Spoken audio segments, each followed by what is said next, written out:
ನನ್ನೆಲ್ಲ ಪ್ರೀತಿಯ ವೀಕ್ಷಕರಿಗೆ ದೇವನಾಂಪ್ರಿಯ ಕ್ಲಾಸಸ್ಗೆ ಸ್ವಾಗತವನ್ನು ಕೋರುತ್ತೇನೆ. ನಿನ್ನೆಯ ತರಗತಿಯಲ್ಲಿ ನಾವು ನೊಬೆಲ್ ಪ್ರಶಸ್ತಿಯ ಬಗ್ಗೆ ಪಾರ್ಟ್ 1 ಮತ್ತು ಪಾರ್ಟ್ 2 ವಿಡಿಯೋಗಳಲ್ಲಿ ನೋಡಿದ್ದೇವೆ. ಇಂದಿನ ತರಗತಿಯಲ್ಲಿ ಬಹುಮುಖ್ಯವಾದ ಪ್ರಚಲಿತ ಘಟನೆಗಳ ಬಗ್ಗೆ ತಿಳಿದುಕೊಳ್ಳೋಣ. ಕಂಪಲ್ಸರಿ ಇದು ಕೆಇಎ ಮತ್ತು ಕೆಪಿಎಸ್ಸಿ ಕೇಳುವಂತಹ ಪ್ರತಿಯೊಂದು ಪರೀಕ್ಷೆಯಲ್ಲಿ ನೊಬೆಲ್ ಪ್ರಶಸ್ತಿಯ ಬಗ್ಗೆ ಪಕ್ಕ ಕೇಳ್ತಾರೆ. 1 ಮಾರ್ಕ್ಸ್ ಅಂತೂ ಅಂದ್ರೆ ಒಂದು ಪ್ರಶ್ನೆ ಅಂತೂ ಕಟ್ಟಿಟ್ಟ ಬುತ್ತಿ. ನನ್ನ ಪ್ರಕಾರ ಎಲ್ಲರೂ ಸರಿಯಾಗಿ ನೋಡ್ಕೊಳ್ಳಿ. ಯಾರ್ಯಾರು ನನ್ನ ಚಾನೆಲ್ ಅನ್ನು ಸಬ್ಸ್ಕ್ರೈಬ್ ಮಾಡಿಲ್ಲ, ದಯವಿಟ್ಟು ನನ್ನ ಚಾನೆಲ್ ಅನ್ನು ಸಬ್ಸ್ಕ್ರೈಬಿಸಿ, ಎಲ್ಲರಿಗೂ ಶೇರ್ ಮಾಡಿ ಮತ್ತು ಸಪೋರ್ಟ್ ಮಾಡಿ. Let's start the clips. 2025ರ ನೊಬೆಲ್ ಪ್ರಶಸ್ತಿ ವಿಜೇತರ ಬಗ್ಗೆ ತಿಳಿದುಕೊಳ್ಳೋಣ. ಮೊದಲನೇದಾಗಿ ಎಲ್ಲರೂ ಇಲ್ಲಿ ಗಮನವಿಟ್ಟು ನೋಡಿ. ಕೆಮಿಸ್ಟ್ರಿ ಅಂದ್ರೆ ರಸಾಯನಶಾಸ್ತ್ರ ನೋಡಿ. ರಸಾಯನಶಾಸ್ತ್ರದಲ್ಲಿ ಯಾರ್ಯಾರು ಪಡೆದಿದ್ದಾರೆ ಅಂದ್ರೆ ಸುಸುಮು ಕಿಟಗಾವ, ಒಂದು ರಿಚರ್ಡ್ ರಾಬ್ಸನ್, ಮೂರನೇದು ಒಮರ್ ಎಗಿ. ಫಾರಿನರ್ ಹೆಸರು ಅಷ್ಟೊಂದು ಚೆನ್ನಾಗಿ ಉಚ್ಚಾರಣೆ ಮಾಡಕ್ ಬರಲ್ಲ, ಎಲ್ಲರೂ ಸರಿಯಾಗಿ ನೋಡ್ಕೊಳ್ಳಿ. ಸುಸುಮು ನೋಡಿ, ಸುಸುಮು ಕಿಟಗಾವ ಒಂದು, ಮತ್ತೆ ರಿಚರ್ಡ್ ರಾಬ್ಸನ್, ಮೂರನೇದು ಒಮರ್ ಎಗಿ. ಇವರು ಯಾವ ಕಾರಣಕ್ಕಾಗಿ ನೊಬೆಲ್ ಪ್ರಶಸ್ತಿ ಪಡೆದಿದ್ದಾರೆ ಅಂದ್ರೆ ಇಲ್ಲಿ ನೋಡಿ, ಡೆವಲಪ್ಮೆಂಟ್ ಆಫ್ ಮೆಟಲ್ ಆರ್ಗಾನಿಕ್ ಫ್ರೇಮ್ವರ್ಕ್ಸ್ ಅಂದ್ರೆ ಲೋಹ ಸಾವಯವ ಚೌಕಟ್ಟುಗಳ ಅಭಿವೃದ್ಧಿಗೆ ಇವರು 2025ರಲ್ಲಿ ರಸಾಯನಶಾಸ್ತ್ರ ವಿಭಾಗದಲ್ಲಿ ನೊಬೆಲ್ ಪ್ರಶಸ್ತಿಯನ್ನು ಪಡೆದಿದ್ದಾರೆ. ನಂತರ ಎಕನಾಮಿಕ್ಸ್ ಅಂದ್ರೆ ಅರ್ಥಶಾಸ್ತ್ರ ವಿಭಾಗದಲ್ಲಿ ಯಾರು ಪಡೆದಿದ್ದಾರೆ ನೋಡಿ, ಜೋಯಲ್ ಮೊಕೀರ್, ಫಿಲಿಪ್ ಅಗಿಯಾನ್ ಅವರು ನೋಡಿ, ಮತ್ತೆ ಪೀಟರ್ ಹೊವಿಟ್ ಹೆಸರನ್ನು ಮತ್ತೆ ಸರಿಯಾಗಿ ಕೇಳ್ಕೊಳ್ಳಿ. ಒಂದನೇದು ಜೋಯಲ್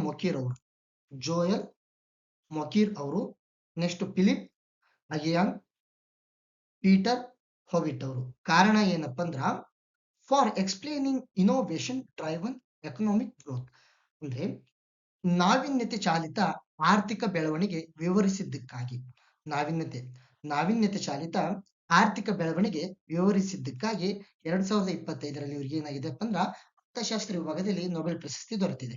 ನಂತರ ಪೀಸ್ ಅಂದ್ರೆ ಶಾಂತಿ ವಿಭಾಗದಲ್ಲಿ ಇದು ಕೇಳುವಂತ ಸಾಧ್ಯತೆ ಇರುತ್ತಾ, ಎಲ್ಲರೂ ಗಮನ ಇಡ್ರಿ, ಇದ್ರ ಮ್ಯಾಗ ಎಲ್ಲರೂ ಕಾನ್ಸಂಟ್ರೇಷನ್ ಮಾಡಿ. ಇಂಪಾರ್ಟೆಂಟ್, ನನ್ನ ಪ್ರಕಾರ ಇಂಪಾರ್ಟೆಂಟ್ ಇದು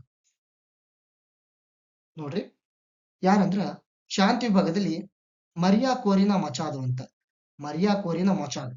ಎಲ್ಲರೂ ಸರಿಯಾಗಿ ನೋಡಿ.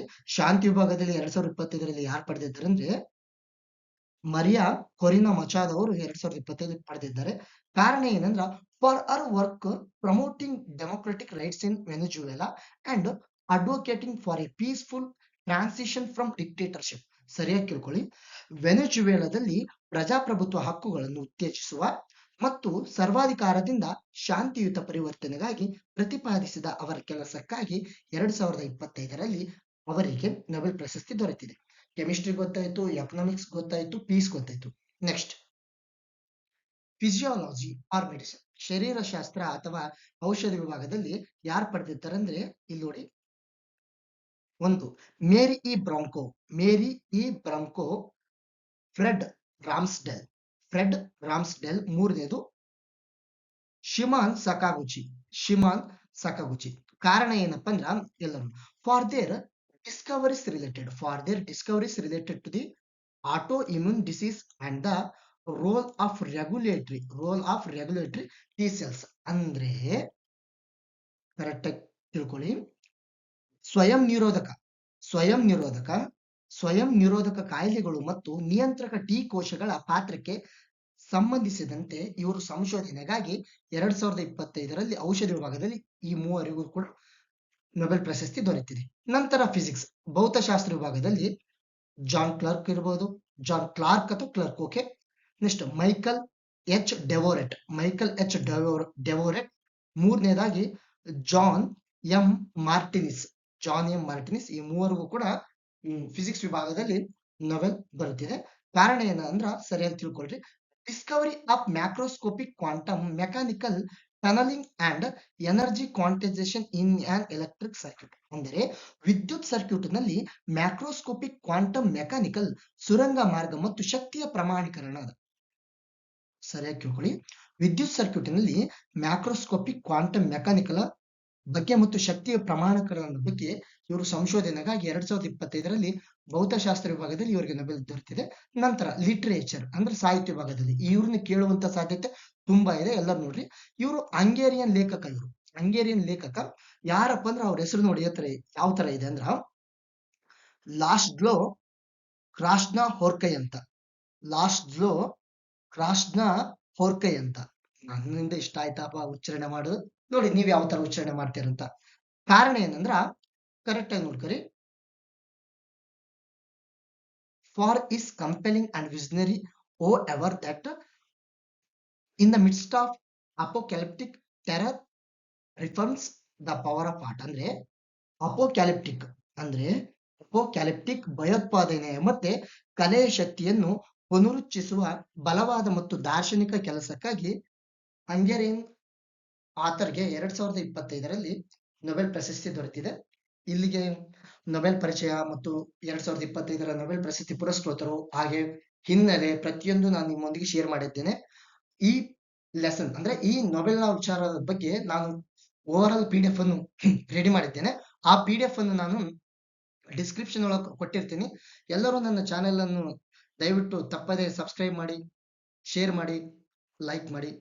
ಇಷ್ಟ ಆಗ್ಲಿಲ್ಲ ಅಂದ್ರೆ ಡಿಸ್ಲೈಕ್ ಮಾಡಿ. ಮತ್ತು ಇನ್ನಿತರ ಹೊಸ ವಿಡಿಯೋಗಳಿಗಾಗಿ ಬೆಲ್ ಐಕನ್ ನ ಪ್ರೆಸ್ ಮಾಡಿ. ನೊಬೆಲ್ ಪ್ರಶಸ್ತಿ ಬಗ್ಗೆ ಪರಿಪೂರ್ಣವಾಗಿ ನಾವು ಎಲ್ಲವನ್ನು ತಿಳಿದುಕೊಂಡಿದ್ದೇನೆ. ತಿಳಿಸಿದ್ದೇನೆ. ಯಾರಿಗೂ ಕೂಡ ಇಲ್ಲಿ ಯಾವುದೇ ಡೌಟ್ ಇಲ್ಲ ಎಂದು ತಿಳಿದುಕೊಳ್ತೇನೆ. ಈ ತರಗತಿಯನ್ನು ಇಲ್ಲಿಗೆ ಎಂಡು ಮಾಡುವ ಮುಂಚೆ ನಾನೊಂದು ಇವತ್ತು ಒಂದು ಕವನ ಓದಿದ್ದೆ. ಆ ಕವನ ಅಂತೂ ತುಂಬಾ ಇಷ್ಟ ಆಯ್ತು. ನಿಮ್ಗೂ ಕೂಡ ಹೇಳ್ಬೇಕಂತ ಅನಿಸ್ತಾ ಇದೆ. ಎಲ್ಲರೂ ಸರಿಯಾಗಿ ಕೇಳ್ಕೊಳ್ಳಿ. ಮಳೆ ಬರಲು ಕಾರಣ ಹವಾಮಾನ. ಮಳೆ ಬರಲು ಕಾರಣ ಹವಾಮಾನ, ಕಣ್ಣೀರು ಬರಲು ಕಾರಣ ಅವಮಾನ. ಮಳೆ ಬರಲು ಕಾರಣ ಹವಾಮಾನ, ಕಣ್ಣೀರು ಬರಲು ಕಾರಣ ಅವಮಾನ. ಬಿಸಿಲು ಬೇಗ ಹೆಚ್ಚಲು ಕಾರಣ ತಾಪಮಾನ, ಬಿಸಿಲು ಬೇಗ ಹೆಚ್ಚಲು ಕಾರಣ ತಾಪಮಾನ. ಸಂಬಂಧ ಹಾಳಾಗುವುದಕ್ಕೆ ಕಾರಣ ಅನುಮಾನ, ಸಂಬಂಧ ಹಾಳಾಗುವುದಕ್ಕೆ ಕಾರಣ ಅನುಮಾನ. ನಾವು ಬದಲಾಗುವುದಕ್ಕೆ ಕಾರಣ ಸ್ವಾಭಿಮಾನ ಅಂತ. ಅಂದ್ರೆ ಪ್ರತಿಯೊಬ್ಬರು ಕೂಡ ಸ್ವಾಭಿಮಾನ ಇಟ್ಕೋರಿ, ಇಂದಲ್ಲ ನಾಳೆ ಒಳ್ಳೇದಾಗುತ್ತೆ, ಒಳ್ಳೆಯವರಿಗೆ ಯಾವತ್ತಿದ್ರು ಒಳ್ಳೇದಾಗುತ್ತೆ ಅಂತ ಹೇಳ್ತಾ ಇಲ್ಲಿಗೆ ನನ್ನ ತರಗತಿಯನ್ನು ಮುಗಿಸುತ್ತೇನೆ. ಜೈ ಹಿಂದ್.